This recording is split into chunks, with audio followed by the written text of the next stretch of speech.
This is the new Mini Electric. It's priced from £24,400 on the road, and that's including the £3,500 plug-in car grant.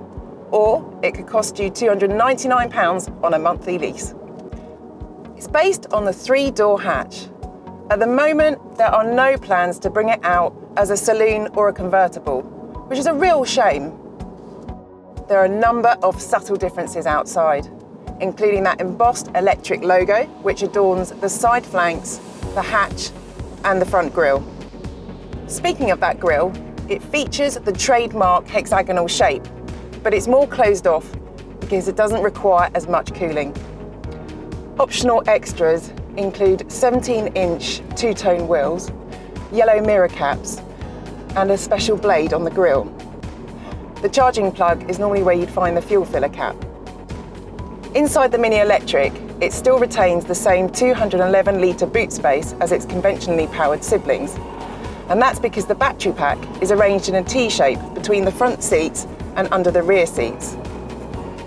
There is a new digital 5.5-inch screen in front of the driver, as well as 6.5-inch touchscreen in the centre console. The motor is from the latest BMW i3, and it produces 184 horsepower and almost 200 pound-foot of torque. That means it accelerates from 0 to 62 miles per hour in 7.3 seconds and onto a top speed of 93 miles per hour. 0 to 37 miles per hour takes just 3.9 seconds. It weighs just over 1,300 kilograms, which is only 145 kilograms more than the conventionally powered Mini. That means it doesn't lose that trademark Mini go-kart feeling. And that's thanks to new suspension technology, a centre of gravity that's at least 30 millimetres lower than the conventionally powered Mini, and an electric motor reducing weight at the front wheels, which gives an almost perfect weight distribution. It's really rather good to drive. Mini has notched up the fun factor, which is quite an achievement in an EV. There are 4 driving modes: Sport, Mid, Green and Green Plus. Sport is by far the best. It sharpens up the steering and it improves the throttle response, but it does zap that range. So for example, after 48 miles of spirited driving in Sport mode, we only had 57% battery left. Perhaps in Green mode on a warm day, you might get closer to that claimed 145-mile range, but that does mean doing without air conditioning.